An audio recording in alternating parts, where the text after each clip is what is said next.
Hola familia, muy buenas y bienvenidos de nuevo a este canal de literatura. Bienvenidos a esta sección bastante conocida ya de las entrevistas. Estamos y vamos por la número 33. En esta ocasión tenemos con nosotros a un autor catalán, docente, que ejerce desde el año 84, si no me equivoco, como profesor.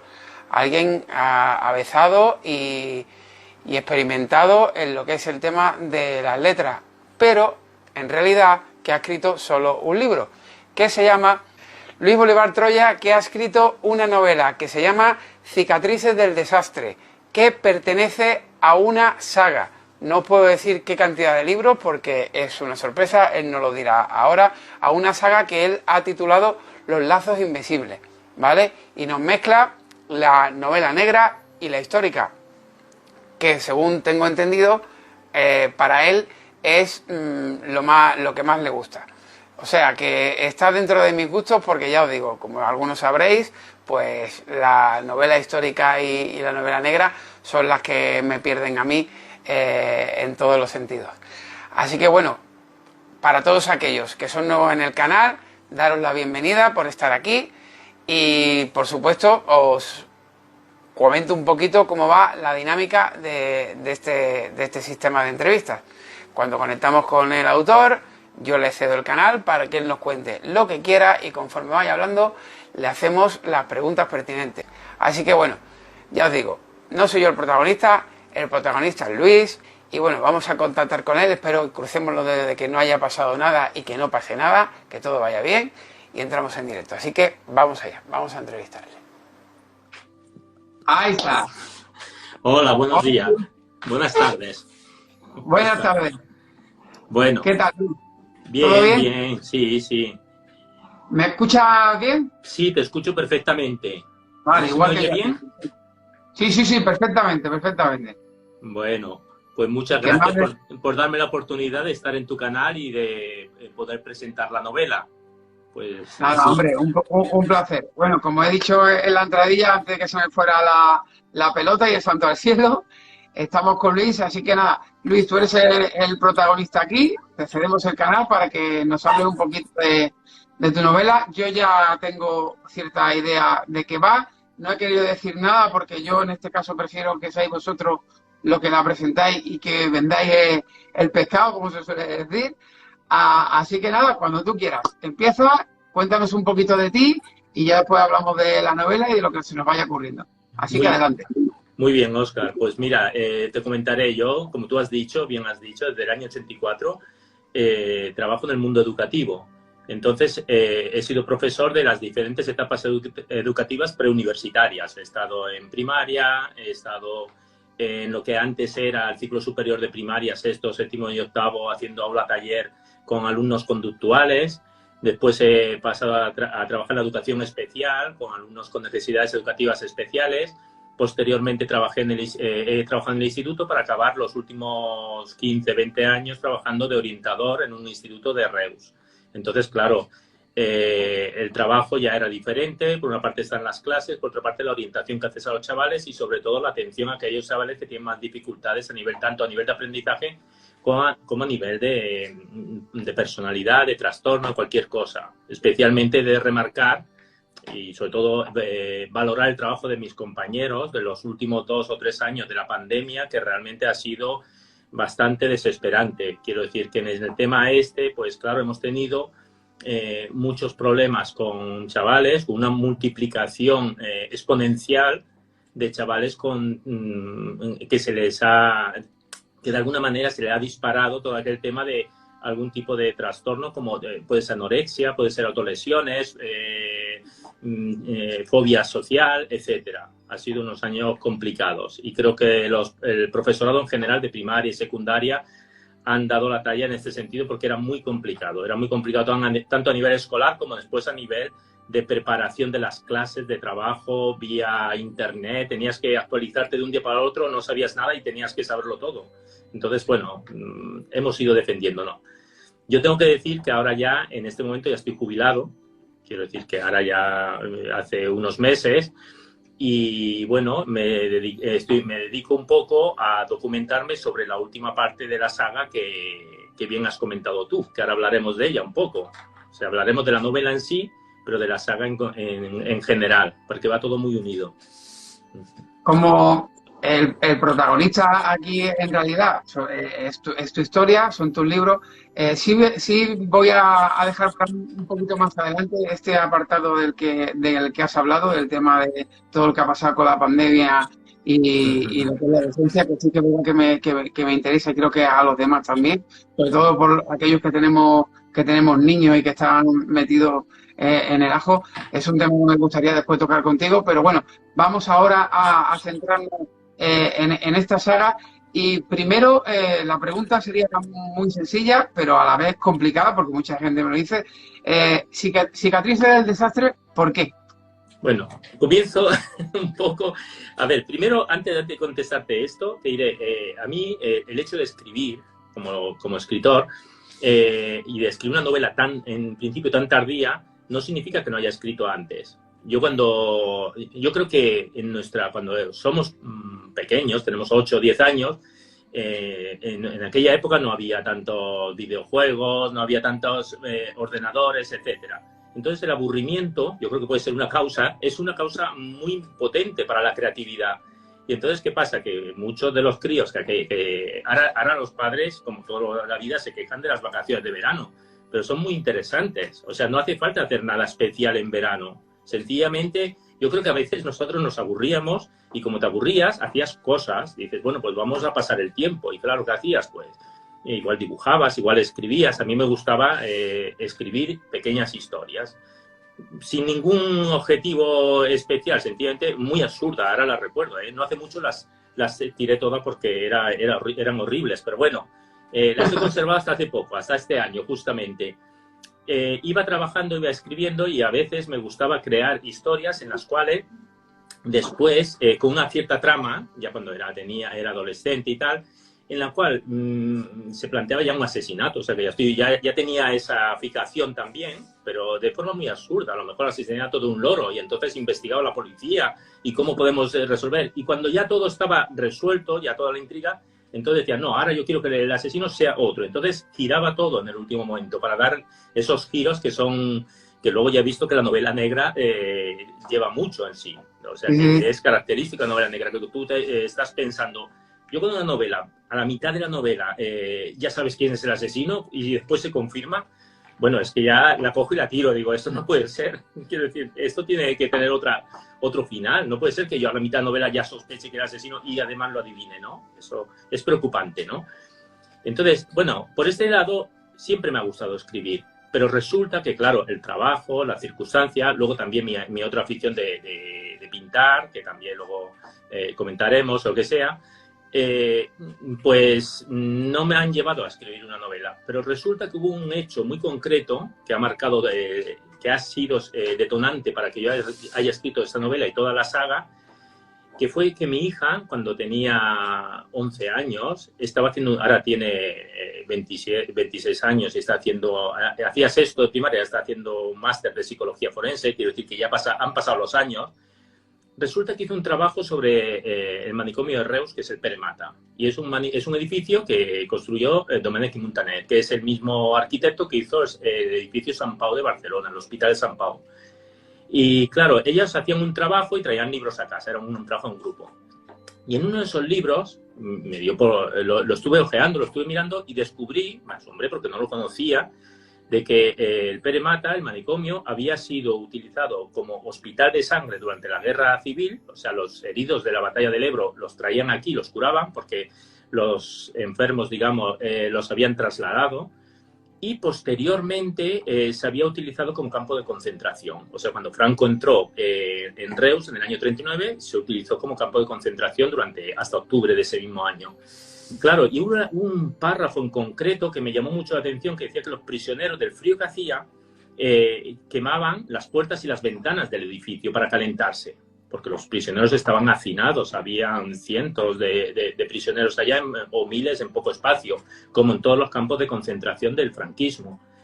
Entonces, claro, yo me imaginaba aquella escena, quemando prisioneros en el manicomio allá, quemando puertas, ventanas, porque esos son edificios separados.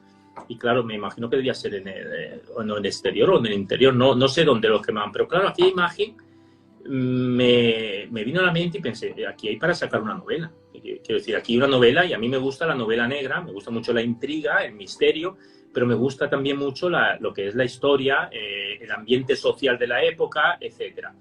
Y claro, y aquello, ya te digo, hace ya como 15 años, le fui dando vueltas a la cabeza. Pero claro, tú te planteas, no has escrito nunca una novela, y ahora tienes que escribir, dice, ¿cómo hago yo una novela? A ver, vamos a partir de cero. Claro, de momento ya me lo propuse, digo, eso tengo que rumiarlo más, tengo que ir trabajándolo.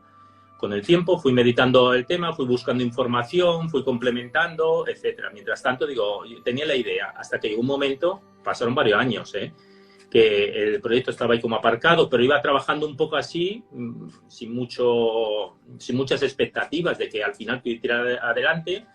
Y llegó un momento que pensé, bueno, o la escribo o lo aparco y punto, ya no hace falta darle más vuelta. Y entonces fue cuando ya me decidí a escribirla. Pero claro, yo con mi trabajo de profesor, y además, entre otras cosas, también daba clases de historia a los chavales, pues me gusta mucho toda esta documentación y tal. Y pensaba, estaría bien una novela que se pudiera explicar un poco la guerra civil. Vale, ese es el planteamiento inicial de la novela. Dándole vueltas, claro, me di cuenta que la guerra civil es tan amplia que dices, bueno, ¿cómo explico yo esto en una novela? Quiero decir, de intriga y tal. Total, que dándole vuelta al final serán 4 novelas. O sea, al final lo hice por temas y fue transversal y serán 4 novelas que ahora explicaré un poco la temática histórica de cada novela, no la intriga ni la trama, pero un poco del ambiente que se recoge. Claro, la primera novela yo quería que fuera de Reus, Cicatrices del desastre. De hecho, la portada, la foto esta, la tengo aquí, la hice yo. Allá me interesó, quería que Reus, la ciudad donde vivo, tuviera un papel predominante, porque había leído novelas que hablaran sobre Reus, pero no había encontrado una novela que tuviera, que fuese muy atractiva, que pudiese, por ejemplo, si tú lees una novela del Dan Brown de, yo qué sé, Inferno, pues te sale todo Florencia, te está explicando edificios de Florencia. Si ves Ángeles y Diablos, sale Roma, salen los edificios emblemáticos, etcétera. Pues yo quería hacer de otra manera, pero que tuvieran importancia también la ciudad de Reus como si fuera otro personaje más, porque a veces hay persecuciones en sus calles, como un laberinto, hay peleas en edificios emblemáticos, están los refugios. Claro, me tuve que situar, me tuve que sumergir en lo que sería la vida de Reus en el año 39, justo cuando habían entrado los franquistas a la ciudad. Claro, estaban los refugios antiaéreos, que aquí en Reus hubo muchos bombardeos antiaéreos, entre otras cosas, porque se trajo a Reus la fábrica de aviones que había en Getafe. Entonces, como estaban rodeados por el ejército franquista, la trajeron aquí a Reus, y entonces Reus pasó a ser un objetivo militar muy claro, y entonces fue muy bombardeada en ese sentido. De hecho, que alguna vez en uno de los refugios, que hay una bomba en la entrada de un refugio matando a más de 20 personas, entre otras cosas. Claro, todas estas cosas quería que salieran en la novela. Y esta era mi primera novela, la condición era que tenía que ser de Reus, y después, a partir de una intriga, de un misterio, creé 2 personajes principales, pero además no quería que fuese una novela de buenos contra malos. Cuando hablamos de guerra civil es un tema muy complejo, es un tema que toca muchas sensibilidades. Quiero decir, a la que pongo un comentario en el Facebook de alguna cosa de la novela y hablo de la guerra dando una opinión, enseguida ya salen gente replicando no sé qué, porque es un tema que aún hoy, 80 años después, es sensible, toca muchas sensibilidades. Entonces yo quería que hubiera 2 personajes, no quería magnificar uno y determinar que unos son buenos y otros son malos, como los indios y los vaqueros, y aquí no hay término medio. Y entonces cada uno también podía aportar su punto de vista, tenían sus disputas, tienen sus peleas, tienen toda su manera de ver el problema. Y resulta que estos 2 personajes, que eran 2 capitanes, uno de republicano y otro del ejército franquista, les obligan o les dicen que tienen que resolver unos crímenes, que aquí viene la novela negra. Entonces, a partir de estos crímenes, pues va realizando una investigación y los va llevando al terreno que a mí me interesa. ¿Cuál era el terreno que me interesaba en esta primera novela? Bueno, yo cuando determiné que no podían ser unos buenos y otros malos, sino que eso tiene que ser más de grises, no de blancos y negros. Entonces, una cosa son los mandos, podemos hablar de los mandos militares de Franco, de los generales golpistas, etcétera, pero el soldado que luchó en un bando, el soldado que luchó en otro, pues muchas veces se encontró allá, no le quedó más remedio, o tenía sus creencias y su ideología.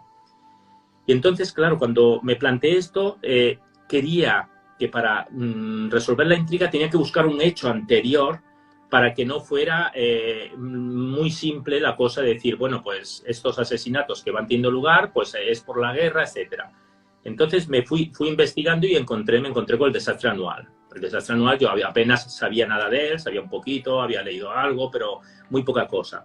Claro, y en la primera novela básicamente explico todo el desastre anual. A partir de esta investigación que hacen los policías, me permite explicar el desastre anual. Se produce la historia en dos tiempos, uno en el año 39, que es los policías van investigando, y hay otra historia paralela que pasa en el año 21, que hay unos personajes allá que tú vas conociendo y que poco a poco, cada vez más, se van introduciendo en el tema del desastre y se van encontrando en medio del desastre anual. Entonces yo lo que quería es que los lectores vivieran el desastre anual, porque claro, lo bonito de la novela histórica, a diferencia de la historia, es que la historia tiene unos conceptos muy marcados, muy desde fuera de los hechos, muy objetivos. En cambio, si tú pones un personaje que está viviendo el desastre anual, pues tiene miedo, porque claro, le están persiguiendo o tiene que defenderse. Tienes todas esas sensaciones y estás inmerso en una situación que tienen que resolver de alguna manera. Entonces, claro, el primer libro, Cicatrices del desastre, tiene un trabajo histórico basado en lo que sería en el año 39 en Reus, con todo lo que había en el año 39, con los edificios más emblemáticos, los refugios antiaéreos, en fin, explicando cómo era la ciudad de aquel momento, los edificios muchos bombardeados, hundidos, etcétera, y donde tiene lugar una investigación. Y por otro lado, paralelamente, tiene lugar el desastre anual que se va explicando. Al final las historias confluyen y entiendes por qué se producen esos asesinatos, que era el objetivo que perseguía yo en esa primera novela. Claro, luego en la segunda, por eso digo, esto sería como un previo a la guerra civil. Serían los generales que luego dieron el golpe de Estado, la mayoría eran africanistas y estuvieron en el desastre anual. En la segunda, que ya la he enviado, porque claro, hace 15 años que empecé que ya tuve la idea y hace como 10 años que empecé el proyecto. Tengo escritas 3 novelas, una publicada, la segunda está enviada a la editorial y la tercera también está acabada. Quiero decir, me falta la cuarta para acabar. O sea, que yo cuando me encontré que quería escribir una novela, me encontré al final que tenía que escribir 4 novelas bastante complejas, con tramas, subtramas, con intriga. O sea, quería escribir la novela que a mí me gusta leer. Digo, ¿a mí qué tipo de novela me gusta leer? Claro, a mí me gusta la novela de intriga, por ejemplo. Hay 2 novelas que me han marcado mucho, por ejemplo. Una es la de Wilkie Collins, La piedra lunar. Wilkie Collins es un escritor, se puede considerar que La piedra lunar es la primera novela policíaca que prácticamente que se escribió del siglo XIX, contemporáneo con Charles Dickens, para hacernos una idea.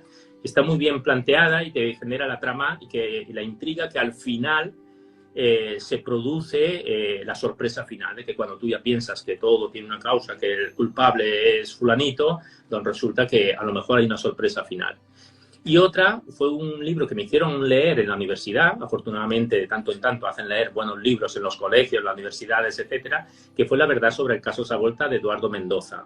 Claro, ese libro está basado en Barcelona, en los años del pistolerismo, los años de las huelgas generales, etcétera, tiene la intriga, saltos en el tiempo de los personajes, un poco lo que yo he hecho también, de alguna manera, porque yo creo que aquella novela me influyó mucho en la manera de crear una historia con intriga, pero con un ambiente social muy marcado también. Y posteriormente he tenido otros autores de referencia, por decirlo de alguna manera, como sería Ruiz Zafón, que no hace falta presentarlo, pero sobre todo Ruiz Zafón porque me gusta mucho la ambientación que hace de sus novelas. Tú cuando entras en una novela de Ruiz Zafón te genera un ambiente que un poco he intentado recrearlo en esta novela, de que la gente entre y conozca una ciudad de Reus que de alguna manera se vea inmersa en ella, ¿no? Es eso lo que me gusta mucho. Bueno, Ken Follett como un referente de la novela histórica, que no hace falta ya ni presentación. Y por último, otro autor también que me ha influido mucho a la hora de escribir, por eso yo pensaba qué tipo de novela quiero hacer al principio, sería John Connolly. John Connolly es un escritor de novela negra que tiene una serie de novelas de Charlie Parker, que tiene una parte de novela negra y al mismo tiempo algo fantástico. Yo también le quería darle un toque, un pequeño toque, ¿no? de algo fantástico. O sea que aquí en la novela encontrarás intriga, encontrarás acción, misterio, historia, novela negra, novela social y por otro lado también un pelín, un punto nada más para no desvirtuar lo otro, también de fantasía, de ese sentido. Es bastante complejo y además con diferentes tramas. Después, todo esto me llevó a escribir la primera novela. Posteriormente, en la segunda novela de la saga, lo que a nivel histórico, solo mencionaré están los mismos personajes y van investigando otros casos. La serie se llama Los lazos invisibles porque cada vez que van resolviendo casos, de alguna manera, todos están ligados. Nos iremos dando cuenta que cosas que pasan en el primer libro, que ya cuando lo escribí ya me lo pensé, en el tercer libro vemos otra versión del mismo hecho. Quiero decir, en otro momento, en otra historia diferente. Y vas ligando lo que sería, vas ligando cables y vas ligando ideas. Por eso digo, es una novela, es una saga, pero al mismo tiempo están todas conectadas. Aunque son individuales. Una persona puede leer la primera novela y allí acaba ahí la novela, el misterio, la intriga, etcétera. Que no queda, que hay unos pequeños detalles que quedan sueltos que aprovecho en la segunda novela y continúo. Una persona me dijo, es que has dejado a aquel personaje allí que ha quedado... Le dije, perdona, hay segunda parte. no carguemos todo. Entonces eso ya lo planteé cuando escribí la primera novela, no era una novela individual. Era una novela que se puede leer individual, perfectamente la puedes acabar y te quedas tan tranquilo y dices, ya está, pero hay otras continuaciones y en la cuarta parte, que es la que me falta por escribir, la cuarta parte de la saga, quedará todo cerrado, concretamente. En la segunda se habla del comienzo de la guerra civil en Barcelona, concretamente la retaguardia republicana, los anarquistas, los comunistas, las discusiones que habían entre ellos, las checas que había, los hechos del 37, que fueron bastante fuertes. Por ejemplo, en Barcelona hubo mucha violencia en las calles hasta que los comunistas se hicieron con el poder, cosa que los anarquistas habían parado el golpe de Estado. Bueno, anarquistas mayoritariamente. También intervino la Guardia Civil, intervinieron otros poderes, evidentemente. Y un poco el oro de Moscú también sale en el segundo libro, y hay una trama referida sobre el oro de Moscú, concretamente. Y otras cosas de misterio, por ejemplo, como en el caso del segundo libro sale el Santo Grial. El Santo Grial, los nazis lo vinieron a buscar aquí a Montserrat concretamente, pensando que aquí se encontraba. Hay unas historias del Santo Grial que lo trajeron desde, bueno, suponiendo que fuera el Santo Grial de Jesús, que eso ya no entro en ese tema. Se trajo aquí a España y en Huesca hay una serie de iglesias como San Juan de la Peña, que a medida que avanzaba, o Yebra, que a medida que avanzaban los musulmanes iban llevándose el Grial, el Santo Grial, hacia otras iglesias. Actualmente dicen que está en Valencia, en la Catedral de Valencia, otros dicen que está en la Catedral de León. En fin, bueno, dejémoslo aquí porque no era eso. Lo que no me interesa yo no lo toco, ¿no? Y esto sería un poco el trasfondo que podemos encontrar en la segunda novela, que si con un poco de suerte puede ser que antes de final de año pues, esté publicada. Después la tercera novela ya enfocaba lo que serían las brigadas internacionales, aquí especialmente la Brigada Lincoln, he ido siguiendo los pasos de la Brigada Lincoln, la Bolsa de Bielsa, para los que no sepan, yo tampoco sabía. He de decir que a medida que voy escribiendo me voy enterando de muchas cosas. Estoy aprendiendo mucho, ¿eh? Yo soy siempre un gran aprendiz, ¿no? En ese sentido y me lo paso muy bien. Sobre todo la documentación es un momento muy interesante y descubres cosas sobre la marcha muy insospechadas cuando empezaste a escribir, ¿no? Entonces, tengo un compañero que es maño y ya ya me acompañó, porque en la primera novela sale Monzón y él es de Monzón, y me acompañó, me ayudó un poco en la documentación del pueblo, etcétera, que insistió, le gustó muchísimo la novela, eso es la suerte que, en que tenía que hablar de la Bolsa de Bielsa. Dice, tienes que hablar de la Bolsa de Bielsa. Yo pensaba, bueno, ¿y a mí qué me explica la Bolsa de Bielsa? Yo qué sé qué es la Bolsa de Bielsa, porque él resulta que su padre pasó, cuando tenía 3 años, por las montañas hacia Francia, como toda la población de aquella zona. En Bielsa quedó las tropas republicanas rodeadas por tropas franquistas. Entonces resulta que lo que hicieron, aparte de resistir, fue coger a toda la población civil, unas 6.000 personas, y en una semana las trasladaron todas hacia Francia. Pasaron por las montañas y las trasladaron a Francia. Y este compañero, su padre, había pasado a Francia, de ese sentido. De tal manera que hicimos incluso un recorrido por Bielsa y toda aquella zona. Y posteriormente se defendieron hasta que ya prácticamente no le quedaban armas ni municiones, y entonces los mismos soldados hicieron la misma retirada hacia Francia. Una vez en Francia, los franceses les hicieron votar, les hicieron a dónde querían ir. Si querían volver a España, ¿por dónde? ¿Con los republicanos o con los nacionales? La mayoría volvieron con los republicanos, con lo cual entraron por tren por la parte de Cataluña, y los que quisieron ir con los nacionales, unos 400 aproximadamente, pues fueron por la parte de Irún. Quiero decir que tiene toda su historia la Bolsa de Bielsa. Fue muy interesante conocerla para mí e intentar plasmarla en la novela. Entonces, esta tercera parte también hablo de los campos de refugiados de los españoles, de los republicanos que fueron a Francia, porque hay algunos personajes que, como tipo Juego de Tronos, que se van yendo por su camino, que tú a lo mejor en un primer momento no contabas, y ahora de repente te encuentras que, claro, van al campo de concentración aquel. Pues ahora tengo que buscar, tienes que ir buscando información de los campos de refugiados, cómo entraban, qué comían, cómo vivían, cómo salían, cuándo salieron, etcétera. Toda esta información tienes que ir cogiéndola. Y por último, lo que será el último libro, que es el que me falta por escribir, he intentado explicar también, o intentaré explicar, lo que serán las relaciones entre el franquismo y el nazismo.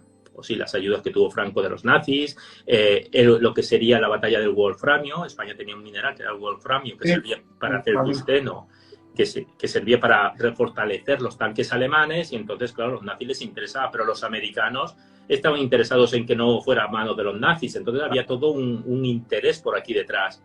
La estación de Canfranc fue muy significativa en esta época, porque allá los Pirineos fueron un lugar de paso. Venían los judíos europeos que huían de los nazis hacia España para huir para Portugal o Sudamérica. Iban los españoles que huían hacia Francia. Habían espías allá, quiero decir, habían nazis. El tema da mucho de sí. Y esto es lo que voy a enfocar ahora, lo que estoy intentando poner sobre la mesa, ¿no? O sea, que ya ves tú que empecé con una idea y por aquí voy. Claro, es la pregunta que iba a hacerte ahora. Digamos que ha transcurrido con esta idea entre 10 y 15 años, me has dicho, ¿no? Y claro, en todo ese proceso, hasta que la primera novela, ¿cuándo se publicó, perdón? No, la primera novela es la segunda vez que se publica. Está publicada con otra editorial. Lo publiqué en el año, con otro título, por cierto, incluso lo cambiamos. A ver, en el 2016 acabé la primera novela, y en el 2017 ya se publicó. La verdad es que envié a 3 editoriales y 2 ya me dijeron que sí. Fue como una sorpresa, porque yo no sabía que editoriales pequeñas, evidentemente, no sabía qué respuesta podía tener. En esa editorial la publiqué, tenía un contrato de 3 años, entonces, pero luego me di cuenta que no la promocionaba, era como, tenía que ser yo quien iba un poco a veces a la librería, aquí a Reus mismo, que había tenido bastante éxito, porque, bueno, en la presentación igual habían 200 personas allá, y era mi primera novela, y básicamente se fue vendiendo bastante a compañeros y gente que conozco y tal, y las opiniones eran muy favorables, ¿no? Porque la documentación es muy exhaustiva, tienes que vigilarla mucho, y la trama, la intriga atrae mucho, engancha. Todo el mundo dice, es que engancha mucho la novela. Pues eso es una de las ventajas que tiene. Pero claro, yo igual iba a la librería y, a pesar de que se había vendido bastante, no tenían libros. Entonces tenía que llamar a la editorial para que trajera el libro, lo llevaba yo. En fin, que al final digo, esto no puede ser. Yo quiero dedicarme a escribir, no a hacer de a intentar vender el producto, que uno tiene que promocionarlo, evidentemente, pero no me acabó de gustar la política de la editorial y entonces cuando acabó el contrato lo saqué y lo puse en otra editorial. ¿Qué pasa? Que mientras tanto iba escribiendo, iba siguiendo la saga porque sabía que de una manera u otra iría saliendo. Cuando me lo propuso Editorial Carena de publicarlo, pues ya se comprometió en principio a publicar todos los 4 libros, con lo cual que era lo que me interesaba. Por eso volví a repetir, a sacar el primer libro, porque me interesaba que tuviera el mismo formato, el mismo, que estuviera... La verdad es que la edición que se ha hecho ahora es mejorada respecto a la anterior. Quiero decir, la calidad es mejor, sí, sí. Pero claro... ¿Por qué decidiste cambiar el nombre del título de la primera bueno, novela? eso es una cosa que me recomendaron desde una editorial, porque mientras esperaba esta editorial, fui consultando otras editoriales y una de ellas me recomendó, dice, claro, si mantienes el título, la gente, si busca por internet o lo que sea, buscará un libro que ya no está. Porque ahora ya, una vez que acabas el contrato con aquella gente, ese libro lo han quitado de todos los sitios. Entonces, claro, van a buscar un libro que allí no está. Por lo tanto, es recomendable cambiar el título.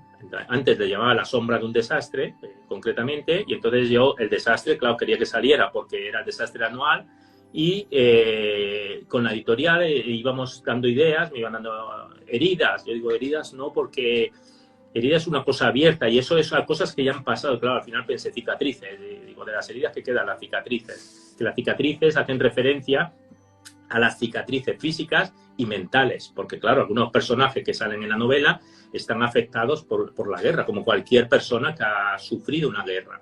Quiero decir, ahora mismo, gente en Ucrania seguro que están mentalmente afectados por los hechos de la guerra, de cualquier guerra.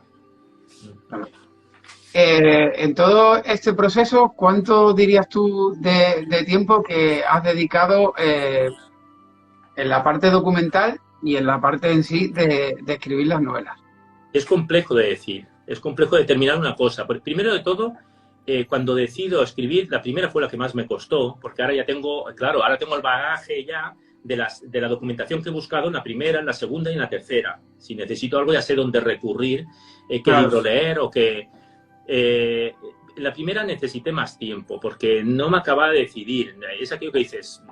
No he escrito nunca una novela, es no sé qué. Además, esta novela tiene 870 páginas. Lo digo para si alguien se anima, un fin de semana, pues es una cosa rápida, ¿no? Más o menos. Pero bueno, y la segunda un poco menos, la tercera un poco más. Quiero decir, es que no puedo reducir yo. La tercera llegó un momento que pensé, me estoy pasando de páginas, pero digo, pero no puedo acortarlo, porque entonces quedaría al final muy brusco. Y yo quiero que acabe de quedar todo como creo que tiene que ser la novela, sean las páginas que sean. Por eso también hay que reconocer el valor de la editorial, de publicar una novela de una persona que comienza, de una gran extensión. Yo también eso hay que admirarlo. Lo que me preguntabas de sí. Yo, perdona que te interrumpa, yo conozco casos de gente que se han venido arriba, han escrito, en este caso, una trilogía de 1000 y pico de páginas, y su primera intención era publicarla así y en las editoriales donde han ido le ha recomendado que la dividiera en 3 partes. Sí. Entonces, sí es cierto que al ser una novela de un autor novel que entrega un tocho, como tú dices, y que alguien se arriesgue a hacerlo, pues la verdad es que no lo hace cualquiera. Y eso dice mucho de ti y de tu trabajo, claro. Sí, yo tengo que agradecer en ese sentido a la editorial y a la otra editorial también. En el fondo, no me gustó cómo acabó de funcionar, pero no puedo criticar que lo hicieran especialmente mal. Ellos tenían su negocio que a lo mejor no coincidía con el mío, que eso ya es otra cosa. Claro. Pero bueno, digamos que lo que habíamos hablado lo cumplieron. O sea, tampoco puedo decir, es que fueron terribles, no sé qué. No, sencillamente no me interesó y cambié. Entonces, sí, alguien me propuso, no de la editorial, sino algún conocido me propuso, ¿por qué no lo divides? Si es tan largo el libro, lo divides en 2. Digo, no puede ser, el libro es un libro, ¿no? La saga son 4 libros, pero cada libro tiene las páginas que tenga. Si tienen 400, 400, si tienen 800, 800. Yo lo que no voy a hacer es dividir un libro en 2 partes, por hacerlo yo. A ver, si me obliga una editorial y no veo otra salida y tal, no sé lo que haría, pero en este momento, mientras pueda decidir y pueda escoger, el libro es tal cual. Y volviendo a la pregunta de la documentación que me comentabas antes, se requiere mucha documentación. Entonces, en el primero sí que necesite mucho tiempo. En los otros ya he ido seleccionando más, pero necesitas varios meses. Yo hace meses que acabé la tercera novela y he ido seleccionando de momento libros, que algunos ya estoy empezando a leer, sobre la última novela, que me darán el contexto histórico. Pues claro, porque ahora tengo que hablar de la resistencia en Francia, por ejemplo. Pues claro, me tengo que centrar en eso. Por ejemplo, lo que sería el wolframio, toda la trama que había, en fin, todo esto tengo que ponerme al día ahora, es en lo que estoy. Pero hay una parte que necesito para empezar un poco a crear la trama, a crear la imagen, a crear toda la novela, pero una vez que empiezas, no necesito tener toda la documentación ya, sino que sobre la marcha van apareciendo. Y curiosamente van apareciendo, es que es así. Yo, por ejemplo, en la tercera novela no me esperaba, y al final refleja la novela, casualmente leí un artículo de los Windführer. Eran los hombres, por ejemplo, los alemanes, cuando ocuparon Francia, claro, tenía personajes que estaban en Francia. Resulta que expoliaron el país, se llevaron cuadros, se llevaron obras de arte, pero además se querían llevar el vino francés. El vino francés porque era para ellos un tesoro, ¿no? Pero para los franceses es lo más, bueno, después de la bandera, no sé qué, está el vino. No les quita a los franceses el vino porque aquello es terrible. Entonces, hay algún libro que ya estaba agotado, que tuve que vérmelas para conseguirlo, cuando me descubrí esa trama. Los franceses buscaron muchas maneras para engañar a los alemanes. Les cambiaban las etiquetas y ponían vino malo en lugar del bueno, del champán no sé qué, tapiaban lo que eran las bodegas y ponían telarañas y cosas para que se viera que estaba viejo, que no había nada detrás, y allí escondían las botellas. A veces pactaban con los alemanes para intentar arreglar más o menos el precio, etc. Y lo que no sabe la gente es que los primeros que llegaron al Nido del Águila, bueno, no sé si lo saben, pero bueno, los primeros que llegaron al Nido del Águila, donde Hitler pasaba las vacaciones, fueron los españoles, que en una carrera con los americanos, porque todos querían llegar primero, los engañaron, los americanos se fueron por un camino que ahí se quedaron cortados y los españoles pudieron llegar al Nido del Águila y allí descubrieron una de las bodegas de Hitler que tenía cientos de miles de botellas, y Hitler era abstemio, porque no bebía, pero bueno, los mandos de Hitler todos bebían y sabían lo que era bueno también. Fíjate, en la serie, si no me equivoco, que se llama Hermanos de Sangre, sale reflejado esa parte cuando los paracaidistas americanos llegaron al nido.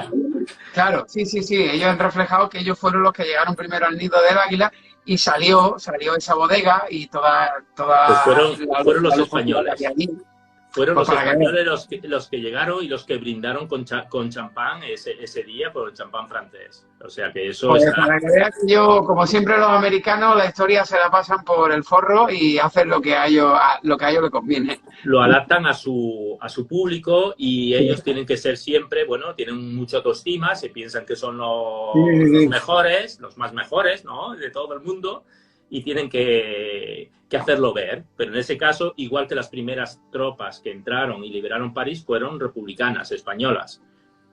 Y ahora se está poniendo sobre la mesa también el papel de los republicanos en la resistencia francesa, porque la resistencia francesa, que se le ha dado tanto énfasis, resulta que casualmente muchos españoles formaban parte de esta resistencia y fueron un poco los que de alguna manera tiraron hacia adelante la resistencia francesa. O sea, y eso se ha reconocido hace muy poco tiempo, porque también los franceses no querían dar a entender que, claro, los españoles republicanos fueron los primeros que entraron de la 9. También formaban parte de la resistencia. Bueno, hay historias realmente muy interesantes de la resistencia francesa realizadas por soldados españoles, por republicanos españoles. Sí. Pero eso, bueno, eso ya me ha alejado del primer libro, imagínate. Todo forma parte un poco de la saga. Lo que quería referirme es que estás haciendo la documentación, estás preparando un tema, y resulta que te sale una cosa como los Windführer, el robo del vino, etcétera, y esto, claro, me llamó la atención y vi que encajaba muy bien con la parte que estaba escribiendo mi novela, y claro, lo decidí introducir también. O sea que a veces tú tienes una previsión y por el camino te van surgiendo cosas que normalmente son interesantes, ¿no? En ese sentido. Es que es un viaje. Escribir una novela es un viaje, y sobre todo si ahondamos en novelas, en este caso como la tuya, ¿no? En novelas históricas, y si metes de por medio lo que es todas las fases que tiene también una novela negra, yo sinceramente la disfruto el doble. Ya has comentado tú antes ejemplos claros como Penfolle, que siempre ha querido en sus novelas, a pesar de meter tanta historia, meter una trama de por medio interesante y atractiva para la gente, porque es muy importante en estos libros históricos encontrar ese hilo que además al lector hacerle aprender, es también hacerle a disfrutar de una historia, vivir ese viaje con el personaje. Y estoy muy de acuerdo contigo en que, y estoy a favor de lo que has hecho con tus novelas, de insistir, ¿no?, entre comillas, de que sean del tamaño que sean y punto. Sí, sí, sí. Una historia es la que manda y además es que en este caso te pasaría así, como tú has querido evitar, el hecho de que si lo hubieras cortado por X razones, se hubiera quedado como ese capítulo final de una serie que te quedas así y dices tú, este no puede ser el final, tiene que haber algo más. Entonces, claro, sobre todo cuando son sagas, es muy importante, creo que dejar el nivel muy alto de ese libro para que la gente crearle una expectativa y decir, tengo ganas de seguir leyendo el siguiente, no que haya un corte brusco en el que digas tú, aquí me faltan cosas, como te digamos a decir incluso con la primera que dijiste tú, espérate que todavía hay más. Segunda. Mira, yo te diré dos cosas aquí. A ver, lo que decías tú tienes toda la razón. A ver, yo quiero acabar la novela bien acabada. No me sirve cortarla para cortar páginas, ¿no? Porque esto me recuerda, no sé si conoces, si te gusta novela negra, a la Patricia Cornwell, con el personaje que tiene la escarpeta, la forense y tal. A mí hubo un tiempo que me gustaban las primeras, pero luego ya se me repetían mucho las novelas, porque siempre seguía un mismo patrón, básicamente. Y lo que no me gustaba era que igual te tienes una trama durante todo el libro y en 10 páginas, en poco tiempo, te la acaba de repente y te, ¿ahora qué ha pasado? Sí, quiero decir, toda aquella intriga es como un final brusco, ¿no? Y a mí eso me desvirtuaba un poco lo que podía haber disfrutado del libro, o sea, me decepcionaba un poco en ese sentido. Entonces yo necesitaba acabar la novela, necesito acabar completa, redonda, ¿no? Si hay, además hay intrigas, hay subintrigas y todo tiene que quedar explicado. Primero, las intrigas propias de cada novela tienen que quedar claras para que el lector pueda disfrutar de la novela y no tenga necesidad de decir, ostras, me ha dejado a medias, ahora tengo que buscar, ahora tengo que esperar. Que no, él lee una novela, ya está. Es recomendable que la lea en orden porque, claro, van pasando una serie de cosas que después en las otras tiene una cierta continuidad, pero son autoconclusivas todas. Si hay un misterio, si hay una intriga, se resuelve en esa novela. Después, lo que decías de crear, yo busqué una metodología, claro, porque piensa que todo esto lo he hecho trabajando. Ahora ya me he jubilado, pero todas las novelas que he escrito las he escrito trabajando. Entonces, claro, y trabajando en una profesión que además te gusta y te dedicas con a cuerpo y alma, pues entonces, claro, te queda poco tiempo. Y aunque los profesores tenemos un horario, la verdad, que es de lujo, no podemos quejar, pero siempre te queda faena en casa, los fines de semana, en fin, todo esto. Pero bueno, entonces busqué una manera de poder trabajar en la novela mientras trabajaba en mi trabajo en el instituto. ¿Cuál era esta? Hacer capítulos cortos, busqué una metodología, digo, capítulos cortos, porque si tú haces un capítulo largo, a lo mejor de 30 páginas o lo que sea, claro, luego tienes que revisar todo ese capítulo para que tenga todo un sentido, todo el capítulo, no quede desvirtuado. Y esto implica una revisión de ese capítulo que es más complejo. Si el capítulo son 4 páginas, por decirlo de alguna manera, es corto, pues te permite a lo mejor cada 2 días poder hacer un capítulo y poder revisarlo con más facilidad. Y entonces cada capítulo, a veces me dicen, cada capítulo que haces es como una pequeña historia, ¿no? Aunque todo va ligado, pero es como si también el capítulo se acabara también, de alguna manera. Y tiene un lenguaje muy cinematográfico, o sea, la estructura es muy cinematográfica, de manera que a veces, al final de un capítulo, dejo una intriga, pues a lo mejor van a matar a un personaje y lo dejas ahí con la pistola apuntándole para matarlo. El lector dice, bueno, tengo que seguir leyendo a ver qué pasa aquí, no acaba el capítulo, pero tengo que seguir leyendo.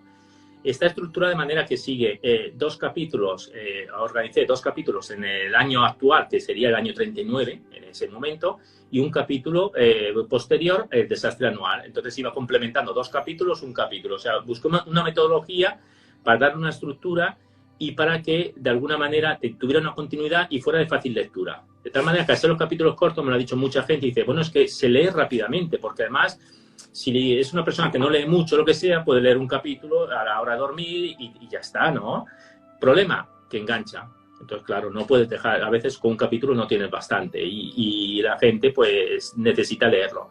Cuando acaban el primer libro, la gente que lo ha acabado, bueno, con compañeros, sobre todo del instituto, ya me pedían el segundo. Cuando se supieron que había un segundo libro, les los tuve que dejar en PDF para que dejaran de dar la lata. Digo, bueno, a ver, no, y para hacer también un poco de lector cero, de decir, a ver, a mí también me interesa vuestra opinión, a ver, dicen que segundas partes no son buenas, a ver qué os parece esta segunda parte, a ver si decae la calidad, lo que decías, ahora tengo uno muy bueno y otro es muy malo, no sé.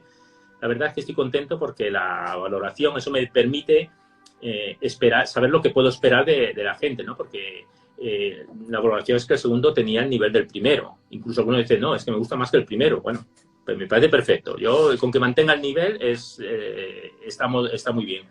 Y luego los que habían leído el segundo ya te pedían desesperados el tercero. Dice, porque es que el segundo además acaba de una manera que, claro, tengo que leer el tercero. Y bueno, he tenido que dejar solo a algunas personas porque si no, había un compañero especialmente, pobre, que cada vez que al principio compró el primero, debía decir, bueno, está escrito un libro, vamos a ver.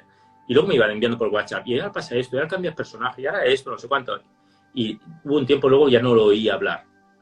Y después dice, ostras, que está muy bien el libro, no sé qué. Y luego me iba, cada vez que lo veía por la calle, desea, y el segundo. Y de vez en cuando, y ponía alguna noticia en Facebook, y el segundo, no sé qué. Al final digo, ¿quieres que te envíe el segundo en PDF y te lo lees?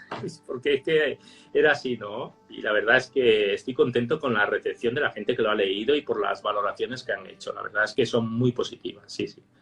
Además que es muy, muy importante después para seguir trabajando en ello. Hay una cosa que hablando contigo bueno, y con más entrevistados que han pasado por el canal, te das cuenta de que los que llevamos toda la vida leyendo, hemos visto que ha habido un cambio radical de un tiempo a esta parte, no sabría decirte desde cuándo. Yo considero, a lo mejor me equivoco, ¿vale? Pero puede ser que todo haya cambiado a raíz, por ejemplo, de un escritor que acabas de nombrar hace un rato tú, Dan Brown, cuando escribió el Código Da Vinci, y yo creo que a partir de ahí más o menos es cuando hubo un cambio en la literatura en general en lo que se refiere a la estructura de montar un libro. Antiguamente no se preocupaba nadie en cuánta extensión tuviera un capítulo o no. Si eres lector, te gustaba leer y tal. Y sí que es verdad que de un tiempo a esta parte se cambió esa estructura por capítulos cortos, porque normalmente casi todas las personas que han pasado por el canal estructuran sus libros así, capítulos cortos en el que digamos que la literatura se está adaptando a estas nuevas generaciones en lo que es el tema de la prisa, ¿no? Como por ejemplo, ahora se ve a lo mejor mucho menos cine que lo que se veía antes. Sí. Ahora todo el mundo dice, a ver, es que no tengo 2 horas para sentarme delante de la tele de una peli. Tengo 1 hora o tengo media hora, entonces busco una serie rápida para ver algo y así por lo menos, pues con la literatura igual. Tengo media hora o tengo 1 hora para leer, no tengo todo el día para leer como algunos. Y sí que es verdad que la literatura se ha adaptado en este sentido. Yo ni soy partidario ni todo lo contrario. O sea, a mí al revés. O sea, yo todo lo que sea para que la gente lea y sobre todo que cada vez haya más lectores, bienvenido sea la fórmula que sea. Porque es verdad que yo, en mi caso, por ejemplo, entre trabajo, niños pequeños y tal, tengo tramos cortos en los que leer. Yo tengo a lo mejor 20 minutos en el trabajo para desayunar y desayuno en 2 y en los otros 18 lo aprovecho para leer, porque yo soy así, no puedo evitarlo, ¿no? Y sí que es verdad que en este sentido, pues, viene muy bien el hecho de que se estructuren los libros así. Y en este caso, si tú tienes unos libros que tienen un grosor considerable, pues quieras o no, amenizan la lectura de los lectores haciendo capítulos cortos. Pero claro, si encima de todo tienes la maldad de dejar esos finales en cada capítulo, que es lo que me está pasando a mí, por ejemplo, con el último que estoy leyendo de Joel Dicker, que dice, tengo una hora para leer, y terminas el capítulo, el último capítulo que estás leyendo, y te cagas en Dios, porque es literal, porque dices... Porque estás enganchado. No me dejes así, no me dejes así, por favor, necesito más. Y a lo mejor hay veces que la hora se ha convertido en 2. Pues no has podido evitarlo, hasta que ya has dicho, mira, paro aquí porque simplemente a lo mejor tengo que acostarme porque tengo que levantarme mañana temprano. Sí. Pero es verdad que eso ha atraído a más lectores y bienvenido sea, porque supongo que tú, evidentemente, siendo docente, eres partidario de todo este tipo de fórmulas que han conseguido que haya más lectores. Cualquier fórmula que sirva para que la gente pueda leer y se sienta atraída por los libros. Yo a veces soy crítico con los libros que se recomiendan en los institutos, que ese sería... Porque hay gente que dice, ay, tienen que leer el Quijote, tienen que leer el Quijote, o el Lazarillo de Tormes es muy bueno. Vale, sí, el Lazarillo de Tormes a lo mejor es un clásico, es indispensable, me encanta, lo que quieras, pero a lo mejor un crío de cierta edad, a ver, hoy en día, pues no está por el Lazarillo de Tormes. Entonces, claro, ¿cuál es el objetivo que persigues? Es que todo depende también, ¿no? Por un lado, es importante que conozcan la literatura española, o aquí en Cataluña, la catalana también, o la gallega, o la literatura propia de aquí del país. Pero, por otro lado, lo que es más importante, si tenemos unos alumnos que aburrirán la lectura, por lo que sea, porque el libro no era el libro adecuado en aquel momento...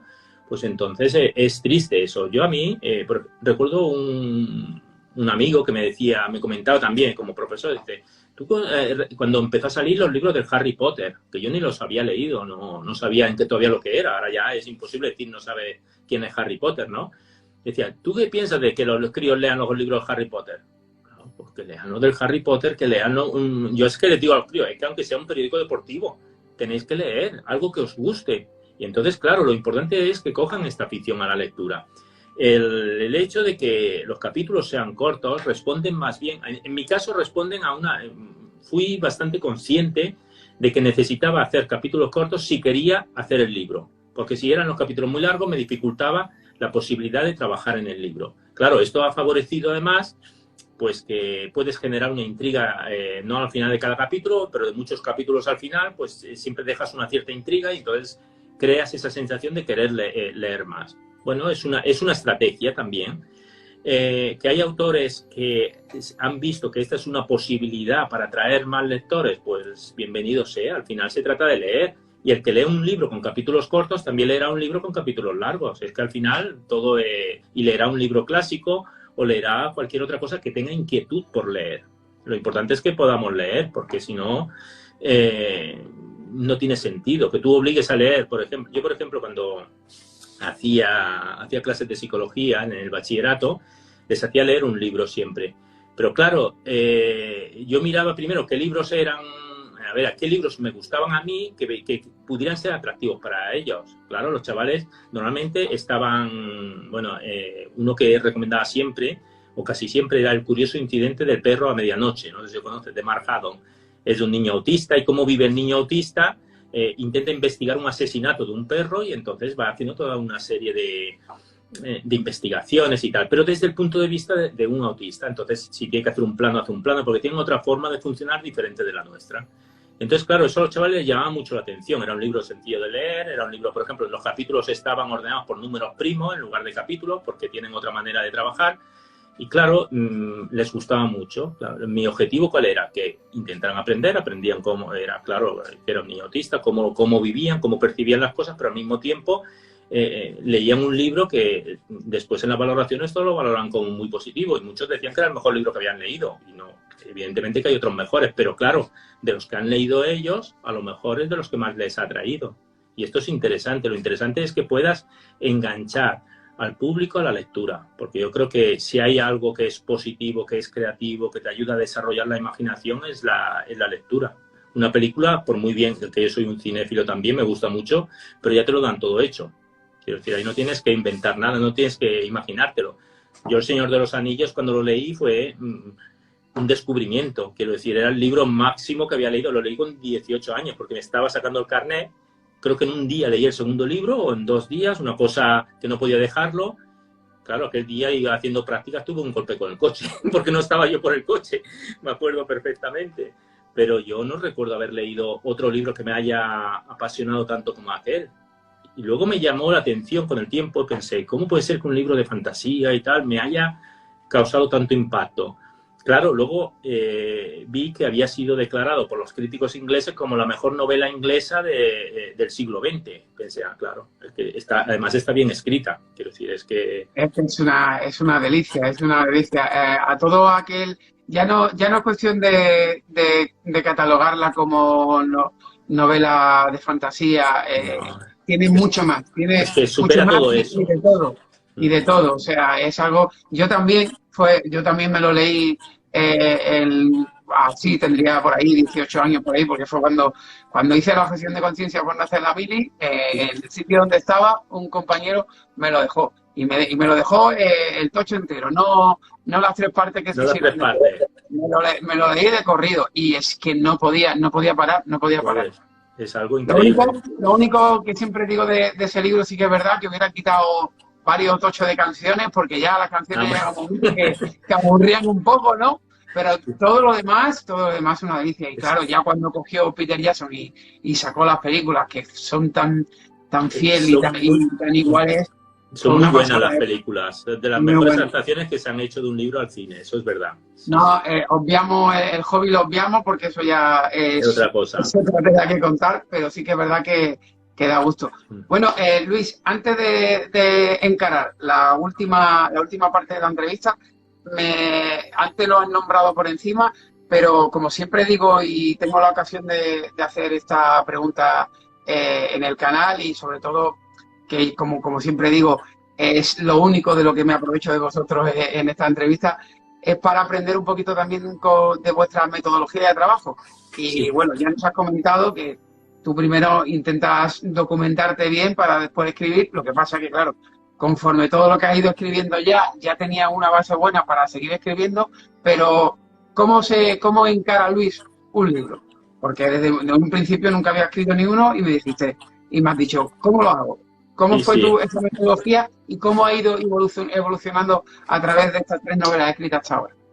Mira, el primero, bueno, ya te dije que el primero necesité mucha más documentación porque partía más de cero, aunque conoces algo de la guerra civil, pero siempre es insuficiente para todo. Y además del desastre anual apenas conocía nada y la verdad es que aprendí muchas cosas de tal manera que, bueno, y luego hablaremos del desastre un poco, porque para mí sin el desastre anual probablemente no hubiera tenido lugar la guerra civil. O sea, que imagínate si es importante el desastre anual en la historia del siglo XX. Primero buscas toda la información posible, vas leyendo, vas enfocándote inmersionándote un poco en la época histórica, a ver, no solo los hechos en sí, sino yo qué sé, por ejemplo, esa gente, yo una cosa que digo, pues iba a escribir un personaje y digo, ostras, ¿y con qué escribe el personaje ahora? Un bolígrafo, pero existían los bolígrafos, claro, es una historia reciente, Sí. pero al mismo tiempo hay elementos que puede ser que no existieran. Y entonces tienes que ir investigando, tienes que ir buscando de cada cosa, por ejemplo, de cada cosa, tú vas escribiendo en líneas generales un capítulo y entonces sobre la marcha, cuando te sale alguna cosa tienes que ir consultando, suerte hoy en día de los ordenadores, que te facilitan mucho la faena, cuando son cosas muy concretas, yo qué sé, o cuando apareció el bolígrafo, o si, no sé, y esto te ayuda un poco a ponerte, a centrarte otra vez en el libro. Lo tienes que revisar continuamente, los datos históricos y tal. Luego, una vez tengo primero la idea general del libro, yo trabajo con el ordenador, básicamente. Bueno, hoy en día yo no sé si alguien trabaja todavía a mano, pero yo, aparte de escribir el libro en ordenador, me creo varias carpetas. Una carpeta es la documentación de página web, porque consulto igual cientos de páginas web para una novela. Es que no son pocas, porque a veces para un detalle tienes que buscar, o para incluso una fotografía, para describir un personaje o un soldado, a ver cómo van vestidos o cómo, en fin, tienes que buscar información que sea lo más fiel. A lo mejor después de lo que buscan no pones casi nada, pero lo necesitas para que tú sepas un poco cómo va el tema. Después me hago una carpeta donde voy metiendo la documentación y la ordeno por, básicamente, si son artículos, si son libros, ya tengo toda una mesa llena de libros, que incluso puse en el Facebook, me dio por grabar una vez, vi toda la mesa llena de libros, digo, ostras, ¿y cómo estoy aquí? Y la grabé para colgarlo en el Facebook para que la gente viera un poco el trabajo de documentación que había en una novela, ¿no? Después me hago otra carpeta con los personajes que ya tienes unos personajes, pero aparecen otros históricos que existen, por lo tanto tienes que buscar información de eso. Por ejemplo, en el libro Cicatrices del Desastre, pues tienes que hablar del general Silvestre, el comandante Benítez, por ejemplo, que estuvo luchando en Igueribe, en fin, todo Berenguer, que tenía el mando del ejército del norte de África. En fin, todos los personajes que te van saliendo, más o menos, de Franco, evidentemente, de la Legión, etcétera. Tienes que ir buscando información. Y luego en otro documento me preparo, pues un poco, ya me hago una separación por capítulo. Por ejemplo, este libro, Las cicatrices, tiene 102 capítulos. Entonces, por eso digo que son cortos los capítulos. Y más o menos voy planteando los hechos que pasarán en esos capítulos. Y como tengo que ir alternando lo que es tanto en el primero como en el segundo como en el tercero he hecho esa metodología que no me servirá en el cuarto porque es imposible, porque ahora ya los personajes ya hay una serie de personajes que tienen que ir tomando vida propia y eso acabará de otra manera. Por tanto, la metodología, el sistema que usaré en el cuarto libro será diferente. Yo me hago una escaleta primero me hago un documento con las ideas generales de lo que quiero hacer, más o menos, y como hay varios personajes y varias tramas, pues en esta trama, ¿qué quiero hacer? Más o menos esto, en esta trama aquí, tener una guía. Y luego ya me pongo en otra carpeta con los capítulos y no sé cuántos capítulos habrá en el libro, pero sobre la marcha, a medida que me hago unas ideas, a lo mejor pienso 30 capítulos, después se va alargando, porque ahora resulta que son 60 y ahora vamos por aquí. Y en cada capítulo me hago como un pequeño esquema de lo que puede pasar en ese capítulo. Pues aquí pasará esta escena y aquí pasará lo otro y allá buscaremos, y entonces voy organizándome esa organización espacial que necesito para saber un poco qué habrá en cada capítulo. De todas maneras, siempre dejo paso a lo que pueda surgir, ¿no? Porque no tienes todo controlado, ni lo pretendo. No me interesa tenerlo todo controlado. Yo sé, por ejemplo, el cuarto libro, sé cómo acabará. El final de la saga lo sé perfectamente. Eso, desde el primer libro lo sabía cómo acabaría. Y en principio no creo que cambie nada. Pero lo que me falta por determinar es la trama que pasará en todo el cuarto libro, que es lo que tengo que trabajar en eso ahora. Y bueno, pues esa es la manera, hacer diferentes carpetas, una con la idea en general, con las diferentes tramas y otra con los capítulos en los cuales voy más o menos ligando cosas, porque además tienes que ligar que si pasa algo en un capítulo del año 21, esté relacionado con el capítulo siguiente que estás allá, que descubren descubren una pieza o lo que sea, pues entonces tú en ese capítulo siguiente tienes que hablar de esa pieza, de alguna manera, tienes que hacerlo coincidir, porque si lo separas mucho en el espacio del libro, la gente luego ya no piensa o no se acuerda o se despista. Entonces ir ligando las cosas, porque unos capítulos de una época pasada tienen que ir ligando con los descubrimientos que van haciendo los policías de las pistas que van encontrando. Entonces es complejo el sistema. Claro. ¿Cuál es, ya que dices lo de complejo, cuál es, digamos, qué crees tú que es la parte más compleja para ti de lo que es crear un libro? Yo creo que ahora lo más complejo, por ejemplo, ahora mismo tengo varias ideas, porque así como el segundo libro ya tenía bastante claro lo que quería, en el primero tenía una idea general global que iba enfocando, el tercero, una vez que tuve la idea, el hilo conductor, que fue las brigadas internacionales, ya pude ir siguiendo todo el paso. En este libro, que me queda el cuarto, por ejemplo, será crear la trama ahora. O sea, tengo ideas de la trama, pero será lo más complejo, porque una vez que tienes una trama, no hace falta que esté toda cerrada, porque sobre la marcha ya lo cerraremos. Quiero decir que tienen las ideas, tengo unos elementos que tienen que aparecer necesariamente al final y yo ya sé cómo acabará, pero el crear la trama ahora es lo más complejo, porque la documentación es una cosa más mecánica, vas informándote, entonces coges ideas de aquí y de allá. La trama, tienes unas ideas, pero tienes que ver cómo lo quieres enfocar ahora. Para mí, igual este proceso ahora mismo es el más complejo. Sí, sí. Bueno, tus personajes, evidentemente, como los de todos, van evolucionando y después van haciendo contigo lo que te da la gana. Eso, Sí, bueno, eso es básico, más o menos, dentro de lo que es el mundo del que escribe, suele pasar muchas veces. ¿Has tenido alguna vez como yo le suelo llamar, ¿vale? Yo eso es algo particular, que no sé si se llamará así, pero yo lo catalogué en su día así. ¿Algún personaje, cómo sería, cómo le decía yo? Personaje cupón, digamos, un personaje que dices tú, mira, este personaje no tenía en cuenta que iba a salir y de repente ha aparecido y me ha salvado cierta parte de la trama. bueno, ¿Alguno así? hay personajes, por ejemplo, había un personaje en el primer libro. Bueno, primero de todo, lo que dices es muy cierto. Tú creas unos personajes. Muchas veces esos personajes, yo al menos, inspirado un poco en cómo eres tú, o sea, en tu manera de actuar, cómo actuaría. Curiosamente, yo tengo dos personajes, te encariñas con los dos, porque aunque tengan ideologías diferentes, al final todos son amigos, porque el roce dicen que hace la amistad, ¿no? También. Y los dos, yo creo que tienen algo mío también, tanto uno como otro, como persona, ¿no? Y a veces me ha pasado una anécdota curiosa que recuerdo un día que estaba escribiendo y estaba, de repente, los personajes empezaron a pelearse. Y yo, claro, yo me quedé a la expectativa a ver cómo acababa la pelea. Digo, están discutiendo y tal, y yo allá, bueno, a ver cómo acaba. Y se están discutiendo. Entonces llegó mi mujer, nos cerró la puerta o algo, me dio un salto, dice, ¿qué te pasa? Digo, no, que se están peleando y estoy viendo a ver cómo pasa aquí la situación. Y decir que aunque tú lo crees el personaje, es curioso, pero es una sensación así de que como si tuvieran vida propia ya. Y entonces Sí. llega un momento que no puedes controlar 100% el personaje porque hace cosas que a veces no que sean, son más inesperadas, ¿vale? Que tú lo escribes, pero de alguna manera los hechos te van llevando a que actúe de una manera o actúe de otra.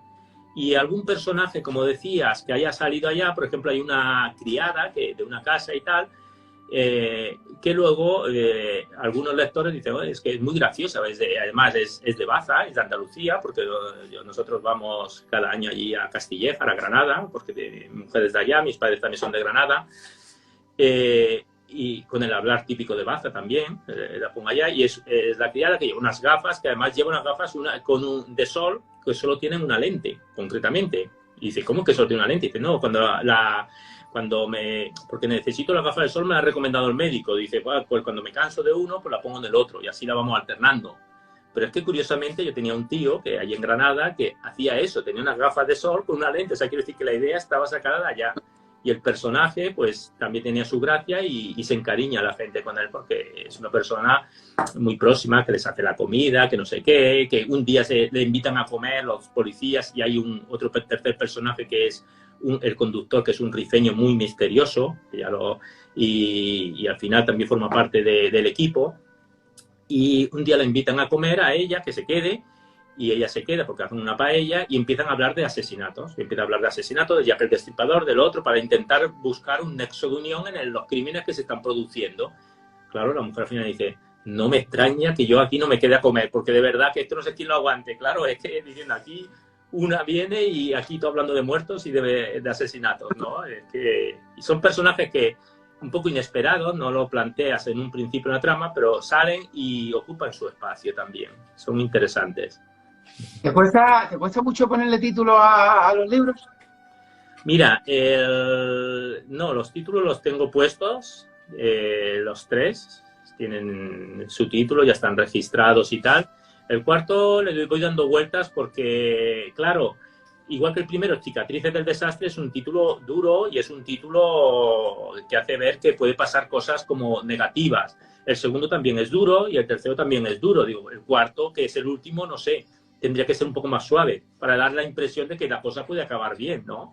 Porque si no, también da la impresión de todo demasiado duro, ¿no? De alguna manera.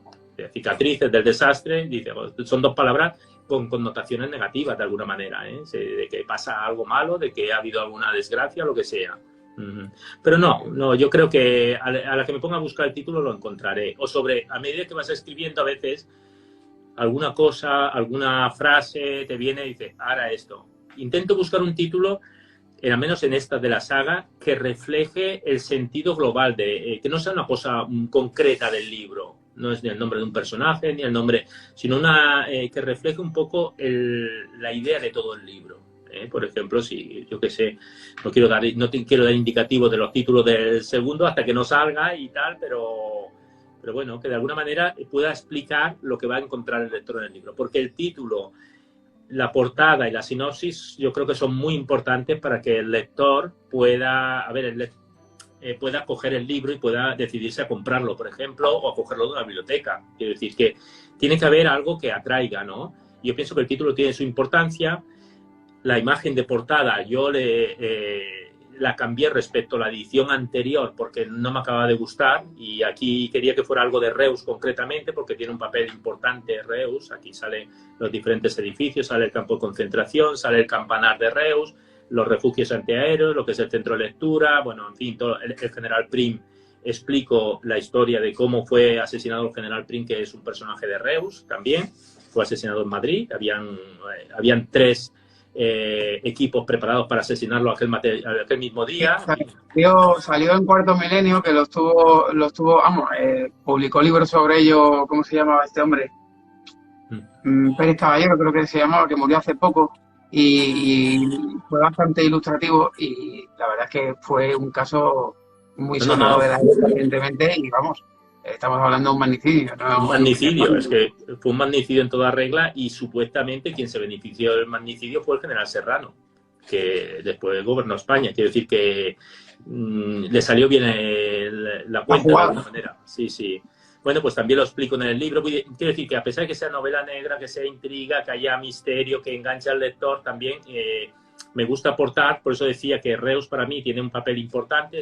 Yo soy de Barcelona, de un pueblo de Montcada, al lado de Barcelona, pero claro, ya hace muchos años que vivo en Reus, es como la ciudad de acogida, y quería que tuviera también unas referencias muy claras en la novela, que la persona que la leyera pudiera conocer la ciudad de alguna manera. Bueno, estás en pleno proceso de la cuarta novela. Evidentemente, te vamos a dejar trabajar en ella y cerrar esta saga, pero hay una pregunta que para mí es evidentemente inevitable hacerla, y es, ¿y después de Los lazos invisibles, qué? Tengo mucha idea, Tengo mucha idea. Ya, yo cuando acabe esto, primero descansaré un poco, un fin de semana o así, no mucho más, porque si te gusta escribir, es como una droga. Quiero decir que necesitas escribir. Yo me lo paso muy bien escribiendo, la verdad, es que disfruto mucho. Y entonces tengo una posible idea que va ligada bastante con la saga, que está relacionada con lo que te comentaba, los republicanos españoles que tuvieron que marcharse, por ejemplo, al extranjero, que tuvieron que marcharse, huir de España, porque si no aquí podían ser fusilados o lo que sea, que formaron parte de la resistencia. Luego resulta que, por ejemplo, una idea que tengo es explicar la historia de algunos personajes después de la Guerra Civil. O sea, ¿qué fue? Porque fueron a Europa y Europa estaba en guerra. Resulta que, curiosamente, hubo españoles que estuvieron en campos de refugiados que para salir de los campos de refugiados fueron a los grupos que necesitan de trabajadores extranjeros de Francia para ayudar al gobierno francés, y otros que quedaron en los campos de refugiados. Curiosamente, después Francia es invadida por Alemania, y estos que eran republicanos tenían que luchar con los franceses al lado, o eran enviados a campos de concentración alemanes, o tenían que luchar con los franceses al lado de los nazis. O sea, tenían que luchar a favor de sus enemigos, de alguna manera. Y había otros españoles que formaron parte de la resistencia y de lo que sería la Francia libre. Por lo tanto, hubo aquí también enfrentamiento entre tropas republicanas que en alguna batalla, no recuerdo ahora cuál, en el norte de África, resulta que los mandos ocultaron a las tropas españolas que se iban a enfrentar con otras tropas que también eran españolas. De tal manera que los soldados que se fueron entrando, muchos fueron desertando de las tropas, digamos, más fascistas, y se fueron con lo que serían las tropas de la Francia libre. O sea que con el tiempo las tropas españolas se fueron ubicando en el bando que les correspondía o que por su ideología creían conveniente. Entonces, claro, no sé, he pensado en algunas historias en este sentido, o también los españoles, ligar a algunos casos de los niños españoles que fueron a Rusia, que luego se encontraron con la Segunda Guerra Mundial, y que también estuvieron en algunos frentes rusos, Quiero decir, ligar algo en este sentido, es una de las ideas que tengo. Y otras ideas, pues bueno, había pensado algo también histórico, también básicamente. Pero bueno, ahora está todo muy verde porque todavía me falta terreno por cubrir, ¿no? Aquí. Pero bueno. Te ves fuera de este género del thriller histórico? ¿Te ves Sí. escribiendo, por ejemplo, fantasía, por ejemplo, como hemos hablado Mira, de... fantasía me costó todo, y que yo cuando hace años, ya te he dicho que también pinto y que antes dibujaba y tal, dibujaba cómics y leía cómics de fantasía. No sé si conoces la revista 1984 y Zona 84, hace Sí, muchos años, sí, me había una suena, me suena. revista muy, bueno, yo la leía siempre, la coleccionaba, que era 1984, pero decían, y cuando llegue el año 84, ¿qué pasará? Claro, 1984, en 1985 no le va a poner ese nombre. Entonces le cambiaron el nombre por Zona 84 y ahí había muchos dibujantes españoles muy buenos. Y yo recuerdo, en ese momento hacía cómics y tal, me gustaba mucho la fantasía. Y recuerdo incluso haber ido a casa de un gran dibujante cómic, que era Josep María Bea, uno de los que participaba en esta revista. Y él, después de ver mi dibujo, dice, no, lo tuyo más bien es ilustración que el cómic. Creo que iba acertado, porque hacer cómics, sabes, que implica tener un personaje que lo vas dibujando cada vez. A mí eso también es un poco cansado, te tiene que gustar, ¿no? Sí, Seguir sí, esto. tiene que gustar bastante. Y bueno, yo luego seguí un poco más en la ilustración y luego lo dejé años hasta que volví, quería pintar y me puse con la pintura posteriormente. En la escritura yo no me veo, a ver, hay una cosa que me atrae mucho, que es el ambiente social. No sé si histórico, pero social, me cuesta desligarlo de la persona. Quiero decir, por mucho que Ajá. escribas una historia de amor, por decir algo, no puedes evadir el momento social, ¿no? Pues, Claro, el contexto en el que está... es que es básico. Yo creo que en eso la novela negra lo hace muy bien. La novela negra para mí es una novela social, porque en cada novela negra básicamente tratan uno o varios temas de ámbito social. Yo que sé, el racismo, a veces, no sé, la crisis económica, todo eso sale en la novela negra. Y para mí eso es muy interesante. Yo me veo escribiendo novela negra, yo entre estos dos mundos me veo bastante claro. Salir de aquí podría hacerlo, creo que no me costaría demasiado, pero no creo que en un campo como la fantasía. En cambio, inventar alguna cosa, es que narrar algo, no como tipo 100 años de soledad, pero no, a ver, en la línea de escribir y de forma medio ficción, medio tal, como realismo mágico, así, para decirlo de alguna manera, podría hacer algo así. O sea, por ahí igual me cogerías antes, ¿no? No al nivel de García Márquez, que más quisiera yo, pero bueno, Que más haremos lo quisiéramos todos, posible. que más quisiéramos todos ponernos a nivel de Gabo. Bueno, Luis, antes de cerrar la entrevista, ya la has dicho varias veces y yo no quiero ser la persona que te quite esa posibilidad de que nos explique un poco de lo que es ese desastre anual para que nos ilustres un poco y así, digamos, entre comillas, pues hacernos una idea de esa primera novela que no, como dices tú, has dicho antes, no existiría si no fuera por eso, aparte que también la guerra, claro.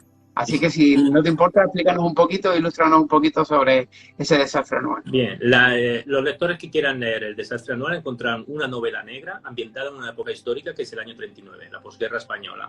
A partir de ese momento lineal, porque cada novela ocupa varios meses, por ejemplo, el Cicatrices del desastre ocuparía los 6 de junio del 39 hasta diciembre del 39, o noviembre, diciembre del 39, básicamente. Las otras serían lineales en el tiempo y continuas, las siguientes novelas.